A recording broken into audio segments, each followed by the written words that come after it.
শুভ সকাল বন্ধুরা, লাড্ডু গোপাল লাইফস্টাইল চ্যানেলে আপনাদের সবাইকে স্বাগত জানাই। আর আজকে পবিত্র রাস পূর্ণিমার দিন। আর রাস পূর্ণিমার দিনে আমি আমার গোপাল সোনা এবং রাধাকৃষ্ণের কিভাবে পূজা করলাম, সমস্ত পূজা বিধি মন্ত্র সহযোগে আমি কিভাবে করলাম সেটাই আমি আপনাদের সামনে তুলে ধরছি। তো প্রথম থেকে শেষ পর্যন্ত ব্লগটি দেখবেন। রাস পূর্ণিমাতে ভগবান বিষ্ণু ও তার বিভিন্ন রূপের পূজা করা হয়।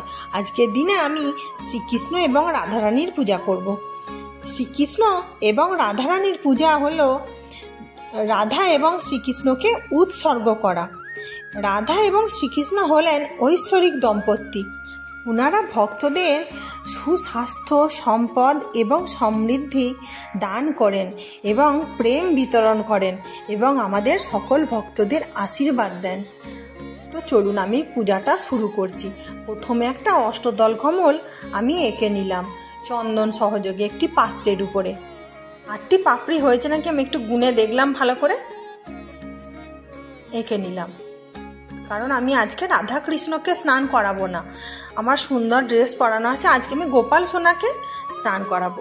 প্রথমে 2টো তুলসী পাতা দিয়ে দিলাম। এরপরে আমার গোপাল সোনাকে বসাবার জন্য একটু আতপ চাল দিয়ে দিলাম উপর থেকে। এরপরে আমি আমার গোপাল সোনাকে বসিয়ে দেব। আর জলের মধ্যে একটু গোলাপ জল আর একটু অগ্রু দিয়ে দিলাম। এরপরে আমি জলটাকে সুন্দর করে নাড়িয়ে নিলাম। গোপাল সোনাকে স্নান মন্ত্র আমি উচ্চারণ করছি। ওম যজ্ঞায় যজ্ঞেশ্বরায় যোগপতয়ে যোগ সম্ভায় গোবিন্দায় নমো নম ইদং স্নানিয়ং। এই একই মন্ত্র 3 বার উচ্চারণ করলাম। আবার একটু পুষ্প দিয়ে গোপাল সোনাকে একটু পুষ্পাভিষেক করিয়ে দিলাম। আবার একটু শুদ্ধ জল সুন্দর করে গোপাল সোনাকে দিয়ে আমি একটু স্নানটা করিয়ে নেব। ওম যজ্ঞায় যজ্ঞেশ্বরায় যোগপতয়ে যোগ সম্ভায় গোবিন্দায় নমো নম ইদং স্নানিয়ং। এই মন্ত্রটি যারা বলতে পারবেন না তারা ওম নমঃ ভগবতে বাসুদেবায় কৃষ্ণায় গোবিন্দায় নমো নম এই মন্ত্রটি বললেও হবে।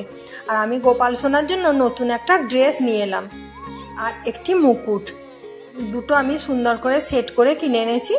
গোপাল সোনাকে আজকের দিনে পরাবো। আর এই জামাগুলি বৃন্দাবনের জামা। আর গোপাল সোনাকে এই সিংহাসনটি আমি আগে বসাতাম। আর এই সিংহাসনগুলি সবই আমার হাজব্যান্ড নিজে হাতে তৈরি করেছে।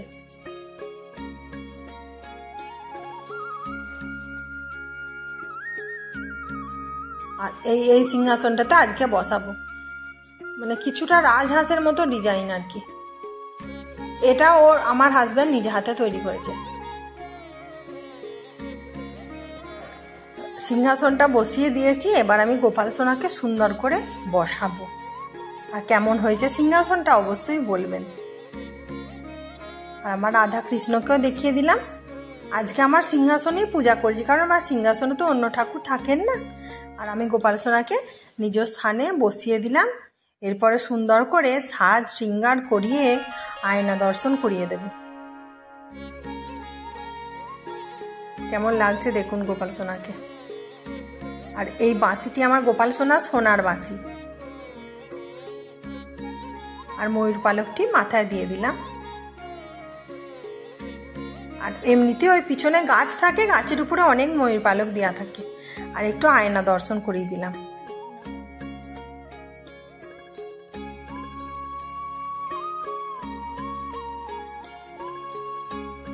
এরপরে আমি প্রদীপটা সাজিয়ে নেব। প্রদীপের থালা আতপ চাল দিলাম আর একটু ফুল দিলাম।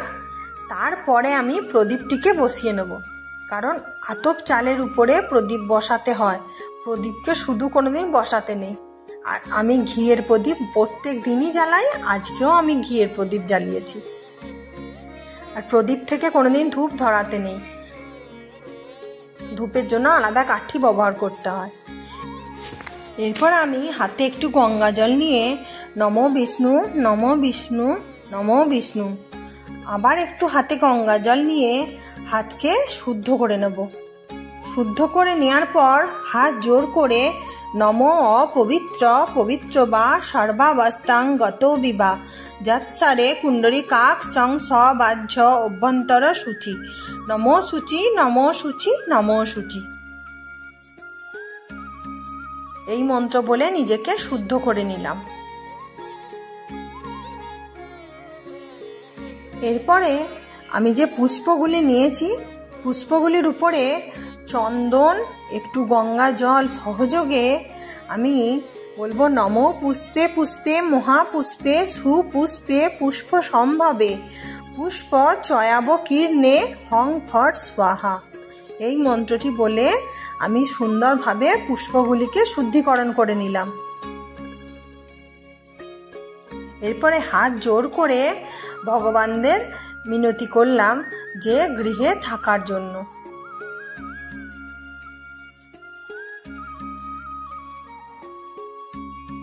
এবং শ্রীমতী রাধারানীকে একটি রজনীগন্ধার মালা পরিয়ে দিলাম আর আমার বড় রাধা কৃষ্ণকে একটি মালা পরিয়ে দিলাম।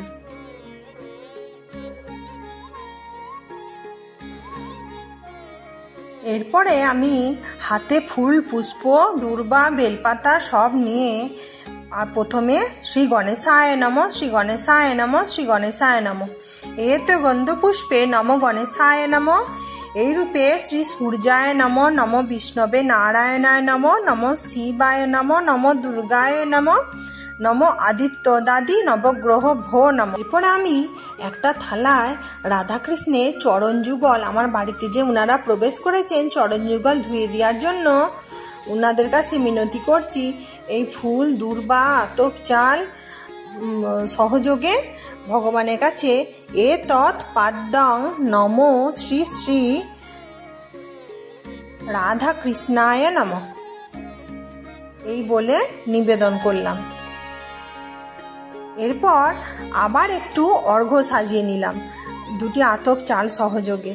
এরপর বললাম ইদং অর্ঘ্যং নম শ্রী রাধা কৃষ্ণায় নম এই বলে অর্ঘ্য নিবেদন করলাম।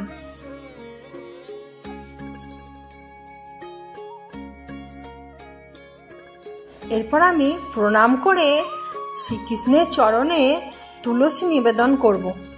তুলসী পাতা 3টি তুলসী পাতা চন্দন সহযোগে এই মন্ত্রটি বলবো এ তানি সচন্দন তুলসী পত্রানি ওম নমস্তে শ্রীকৃষ্ণায় পরমাত্মনে স্বাহা।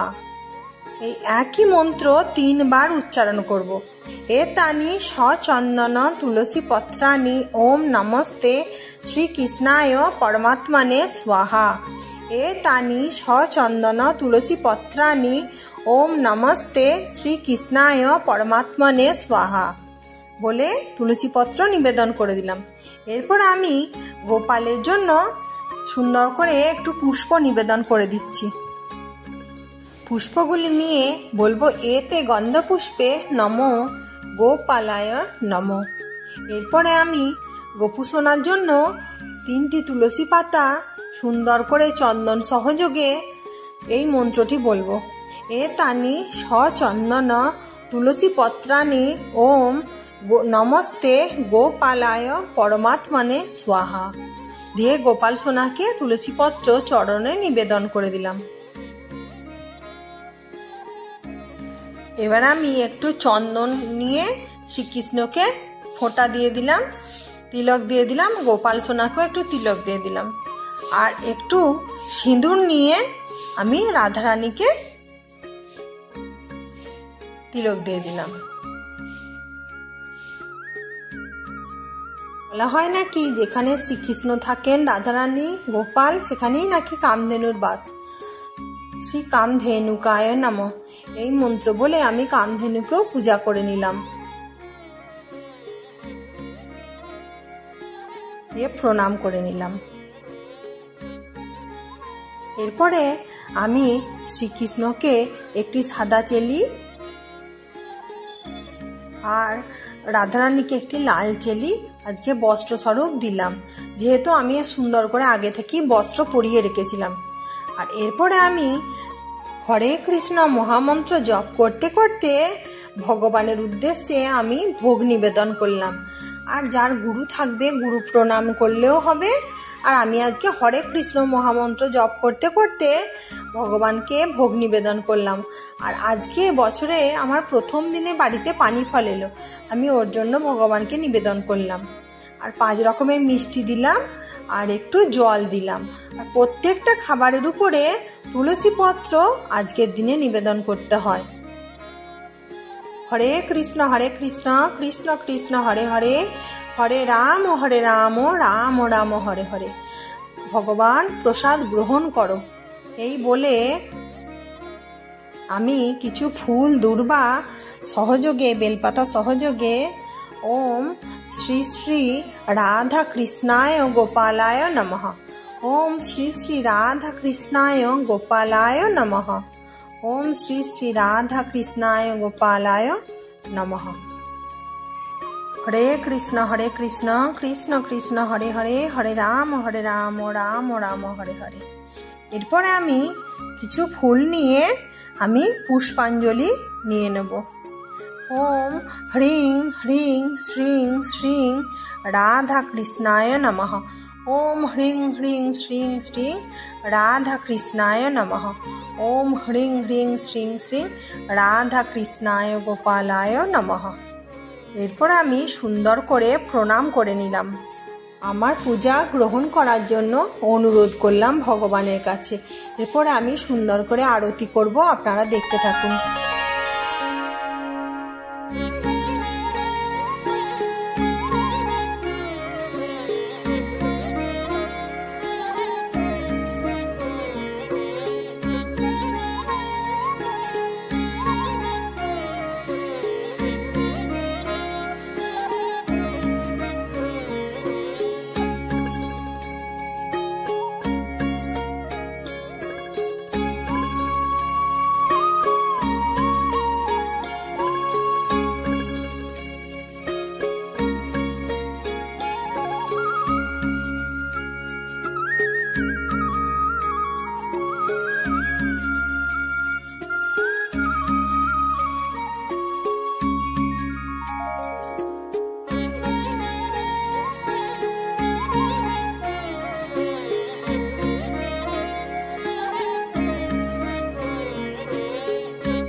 এরপর আমি সুন্দর করে রাধা কৃষ্ণ গোপাল সোনাকে প্রণাম মন্ত্র বলে প্রণাম করে নিচ্ছি।